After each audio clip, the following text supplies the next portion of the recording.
Hey everybody, it's your boy SergDragon, and welcome back to another edition of the Heavens Monsters podcast. With me today is Xavier Hill. Once again, MVP is in the ring, so that can only mean one thing. Big things popping, little things stopping. Sit back, relax, and enjoy the view, because the Heavens Monsters podcast is for people better than you. So, wow, WWE really hit it hard this Friday. Speaking of which, Friday the 13th, or March 13th. And, damn, for me it's like a horror show, because what's scarier for wrestling or any entertainment that usually comes into a stadium than having an empty stadium? Courtesy of the coronavirus, which me and Terrence already mentioned about, and all the things that were canceled. He had the list. Mine was just Pokemon. I didn't think it was everything else. Good God. In which case, they had performed at the Performance Center of WWE. So we had an empty stadium, and a part of me was like, somebody get everybody from the back and just let them be the crowd. Let them be boo, cheer, maybe end in a freaking like lumberjack all-out brawl chaos. Come on. Nah, too worried about coronavirus. So let's get this party started on Friday the 13th, March edition for Smackdown. We would begin the show with none other than the Boss and Bayley connection. They come out asking, "Where's Paige? Where's Paige? She's not here." Because of the coronavirus, Paige couldn't even travel, so therefore she couldn't even be there that night. That sucks, because I didn't see her throughout the whole night. Did you? Nope. Yeah. They were hype on Paige coming back to SmackDown. Nope, not gonna happen. So then we have Alexa Bliss and Nikki Cross come in and issue a challenge to those two, and the match would ensue. During the match, while Nikki Cross and Alexa Bliss had the momentum at one point in the match on their side, it would be Asuka from Monday Night Raw who shows up and picks a fight and distracts them, ultimately giving the win to Bayley and Sasha Banks. So now it is assured that when, because they didn't say it was completely canceled, the Tampa, Florida is canceled, but the WrestleMania will be put on a later date. As to where is yet to be said. So it is assured that we will have the Bliss and Cross connection versus the Kabuki Warriors at WrestleMania. You happy to hear that, bro? Yep. Yeah, you love Alexa Bliss. Yeah, I do. So with that said, we have next. Oh, damn. This is, I guess you can give your 2 cents on this a little bit. And then go on to the next one. I don't Roman Reigns speaks Canadianly on Universal Champion Goldberg ahead of WrestleMania. Yeah, how do you feel about that? Spear versus Spear. Wow. We all know Goldberg was the master of Spear before Roman Reigns. So. He's a younger talent. Look out, Roman Reigns. You're facing the master of Spears. So, Goldberg! The teacher versus the student. Who's going to take the gold? You can take the next one. Next match, we have Daniel Bryan versus Cesaro. Oh, can I say this part first then? Go ahead. During the back, it would be none other than Jeff Hardy who would be introduced and bumped, because it was supposed to be an interview with the new Intercontinental Champion, Sami Zayn, with the artists, Cesaro and Shinsuke Nakamura, or AKA Nakamura. There you go. So, with that, he was actually buffed, and he's not surprised, and he's not mad because he has the title and Braun Strowman doesn't. Being interviewed, we would have Jeff Hardy saying how he feels to know that he's happy to be here, that he's being recuperating, and that he's far from done in wrestling. And here comes King Corbin, pretty much just overshadowing him, saying that this roster of SmackDown is now being ruled by a new, higher anarchy that is King Corbin. Man, you know damn well he ain't running nothing. Hell no. It's Roman Reigns who's running the show. Yeah. After whipping his ass so many damn times. But nonetheless, Jeff Hardy then says that, "Be careful what you wish for, Your Majesty, because that sounds like a challenge, and I accept." And then freaking Corbin's like, dang it. He didn't want to fight Jeff Hardy that night. So then we would have Daniel Bryan walk up to Drew Gulak to actually say that he commends him for wrestling him, and that he did notice that there were some flaws, and that he says he knows what they are, so he wants him to teach him. Here comes Sami Zayn again, just walking around parading with that title, feeling higher than anybody can be right now. And he goes and mocks both Daniel Bryan as well as Drew Gulak, saying that the former WWE champion is nothing but a joke, especially trying to learn something from this nobody, being Drew Gulak. Both of them are insulted, and thus the match would be made with Cesaro instead of Sami Zayn, because Cesaro immediately hid behind... Sami Zayn immediately hid behind Cesaro. It's the that got me. Sammy Cesaro. So that's what led up to this match. There you go. Now, months ago, Sami Zayn attempted to recruit Daniel Bryan into his collective of artists, but the yes man declined. Tonight, Zayn interrupted Bryan in his WWE Elimination Chamber. Drew Gulak, looking for any chance he could gloat about becoming the new Intercontinental Champion. That tension almost escalated to a physical confrontation between Bryan and Cesaro, which led to this match being made tonight with Gulak in Bryan's corner and Zayn and Shinsuke Nakamura in Cesaro's corner. As expected, with two of the very best in-ring technicians in all of WWE squaring off, the action was equal parts physical and in Trigate with a barrage of fists, kicks, and uppercuts flying in equal measure. After an unbelievable back and forth contest, Bryan caught Cesaro with a roll-up for a victory. However, the action would not stop there, with two sides getting into after the fact, as with Zayn and his crew ultimately using their numbers advantage to leave Bryan and Gulak laying, at least for tonight. Yep. In other news, we also have the fact that we opened the show with Triple H not only just saying that, wishing people to be home and okay and healthy, considering what's happening in this day and age today.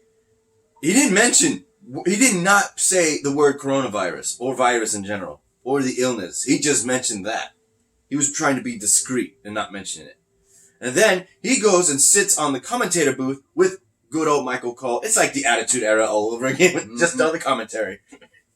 And while he was doing that, man, I gotta like this. The part where Michael Cole is all by himself after commercial break, and he's like, with me today is, he's looking at nobody beside him, and he looks in front of him and says, what are you doing? He got freaking Triple H doing multi-duty commentator, announcer, as well as cameraman. He's like, we're slow staffed today, so I'm trying to do the best we can. He's got the headset while he's saying that and the camera on his shoulder. And then later, he ends up having to fix up like this. Fix up his makeup on his beard. He's like, man, the makeup lady did a horrible job on your face. Let me fix you up. Like, okay, this is getting weird now. Like, you telling me I'm having to fix up your beard. It's like, because when he had the camera, he said, man, it's like I really came in and had you and Shawn Michaels with your DX making fun of me all this time, and now I'm having to relive it with you right in this moment. That's not my problem. I'm the one trying to work right now. Next up, we would have, let me see, there's it. Ooh. Yeah. You want the main event, or should I? Jeff Hardy versus King Corbin. Yeah, you go. Jeff Hardy made his long-awaited return to Friday Night Smackdown, taking on King Corbin in one-on-one action with Elias, who has been bickering with King Corbin as of late. Providing guest commentator Terry, the charismatic Enigma looked as sharp as ever in his return to the ring, bringing his unique and orthodox brand of offense right to the King of the Ring. Charismatic? Yep. You said that. Unique and unorthodox. Unorthodox brand Hey, of that's a offense. That's a tongue twister. In the critical moments as King Corbin was mounting an offense, Elias began playing a tune at ringside, distracting the King and allowing Jeff to finish him with a swanton bomb for the win. Yep. Also, they changed the name. It used to be Twist of Fate. Now they call it the... I forgot what it's called. They called it something else. The Twist Teaser or something like that? I don't know. They called it something else. They don't call it the Twist of Fate. That's wrong. What do they call it? Yeah, it just mentioned Swanton Bomb. They didn't even mention that. In other news, another Raw superstar showed up on commentary, in which case it would be none other than Mojo Rawley officially announcing what they said on WWE Backstage. That, yes, we will have Rob... how you pronounce that guy's name? Right there. Gronkowski? Gronkowski is going to be none other than a WWE superstar next week on Friday Night Smackdown, and Mojo Rawley is going to be with him. So we got another football star as a WWE superstar. That's going to be good. And all the while, we would see freaking Mojo Rawley get so damn hyped. We got hype Mojo back. We don't got that whatever gimmick he's going before. Now we got the one we like. And then he goes and messes with Michael Cole like we do with Mikey. Yeah. Well, he's not here right now. Shout out to our birthday boy, Mike Henry, on Sunday. Today is... March 15th. Yeah, buddy. Yeah, because this is what they're doing. He's like, get hype, Michael Cole, get hype! And then Triple H got into him. He's like, his headset was coming off. In which case, the main event would be none other than a sit-down with Michael Cole and John Cena, talking about how he feels going in at WrestleMania, asking how Bray Wyatt feels and said that it's because of John Cena that he went down a downward spiral in his career. That it's his fault. John Cena just brushes it off, makes one hell of a speech saying that he did not have a winning career. He lost to this guy, he lost to that guy, he lost to this guy, he lost to that guy. It's true, he has had his losses, and it won't be his last. The only thing is, when he loses, he owns up to it and says, I failed. But he keeps going. So, the fact is that no one else has to blame but himself. And that he is a failure at that. And right behind him is none other than Bray Wyatt, the Rogers Neighborhood red sweater gimmick. Oh, no. He goes up to him and says that this is interesting. He goes up to him and says that at WrestleMania, he's going to find out how much pain he was in.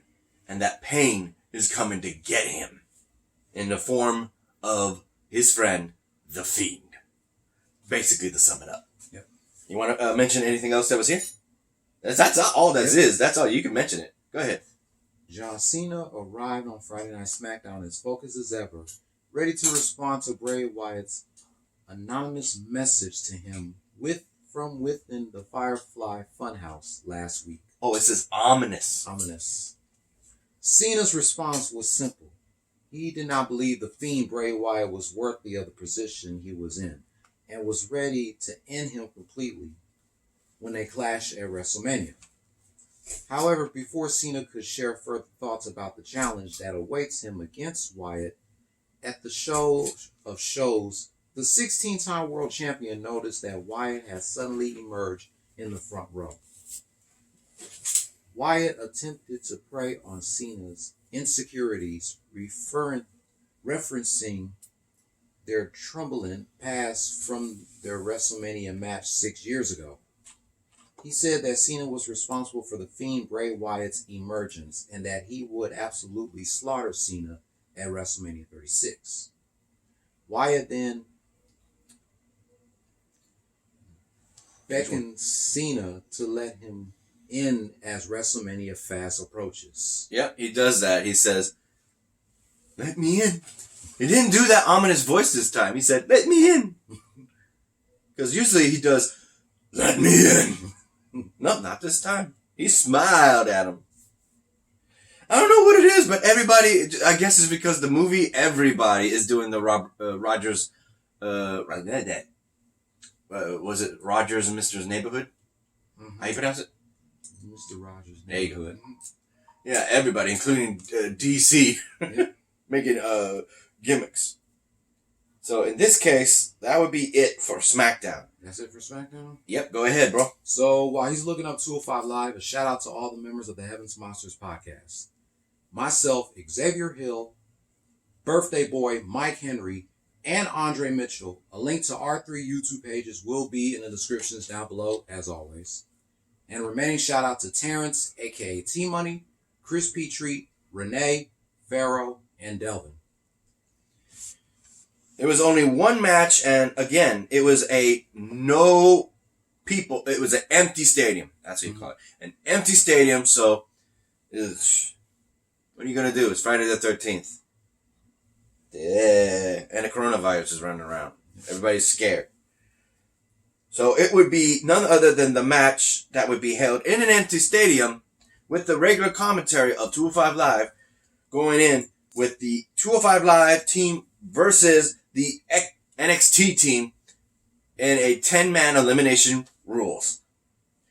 In this match, we would have the special guest, and they messed this up. They messed this up. When they introduced the second team, which was NXT, they already kind of revealed who was the missing person, the 5th person. Because his entrance, when they were playing the NXT music, was none other than the freaking robotic scene in the back. And I already know who that was. And they revealed it, and sure enough, it was Kushida, the Back to the Future gimmick guy from Japan. So in this match, the first person to be eliminated would be none other than Danny Burch. Danny Burch was eliminated because of the fact that if you exclude Mike Kanellis, thank you. It would be pretty much just the 205 Live originals. But with the help of the Singh brothers also. Thanks to the chaos that ensued when everybody just got in at once, it would be the Singh brothers with the referee looking at what's going on the outside trying to jump Danny Burch. But then Tony Nese, the captain of the team, takes their camera and swings it in the front of the face of Danny Burch and knocks him out, getting the pinfall and the first elimination. After that, they then work on a poor display of teamwork. Because while it was all baby faces on the NXT team, it would be nothing but heels on the 205 Live. And you know what happens when heels work together. Their egos and their prides collide, and there's not enough ego between them. Not enough, what do you call it? Leadership between them. So, Jack Gallagher, who kept not getting tagged in, got frustrated with it, tagged himself in, and thus eliminated Tyler Breeze. Yep. After that, it was a straight downfall because of the fact that thanks to Jack Gallagher, not only did Tony Nese get eliminated from having to look at him and argue with him, giving Oney Lorcan the drop on him in his finisher to eliminate the captain of all things first on the 205 Live brand, but then Mike Kanellis right after. Then it was down to 3 versus 3. And immediately, thanks to Swerve, he would eliminate by Schoolboy, both first on, what was it? Yeah, I think it was D. Brian Kendrick, and then the Daivari. Yep. Arya Daivari. So it would be literally 1-on-3. Thanks to the fact that they were very upset knowing they were easily pinned, they went and just wrecked two of the NXT remaining teams. And then they left, leaving Oney Lorcan to be assaulted by Jack Gallagher and then eliminated. finally it would be down to Kushida and Swerve against Jack Gallagher, but it didn't work in that favor as one might think, because they got time to recuperate, and their teamwork was perfect. First, Swerve would actually use a move that would literally just pull Jack Gallagher's arms and just ring him, leaving room for him to drop Jack Gallagher, where Kushida then catches him and works on his arm, making him immediately tap. After that, it would be locked eyes on both Swerve and Kushida, looking at each other and knowing that this is still a competition, knowing that the Cruiserweight title is on the line in the future, especially at WrestleMania. Get that cheeky. You hear her little foot. There she goes. Your thoughts on that, bro? Man, that was one hell of a match between Team NXT and Team 205 Live, especially with an empty arena match. Nobody from the audience showed up. Yeah, that sucks. That's weird. Nobody was allowed to, probably. I was thinking there would be a bunch of the trainees. I'm serious. I would have loved to see everybody from SmackDown, Raw, NXT, if they had them, and just bring them out there. Hell, bring in the dress designers. Bring in catering. Bring in the refs. Bring in the clothes designers, the officials, the guys. Let's bring out Finley, the Buddha guy, the Ari Daivari. Bring them out. We got so many guys that used to wrestle, including Jesse J. You go, come on. Come on. You could have let them be out there and not make it so empty. But nope, that was the sad truth. So, that'll be it. That'll be it. You like this video, give it a thumbs up. You didn't, give it a thumbs down. Hit the subscribe button, like the content, and hit that notification bell for the next Heaven Monsters podcast. I'm SergDragon. And I'm Xavier Hill, and we'll see you all in the next video. Peace.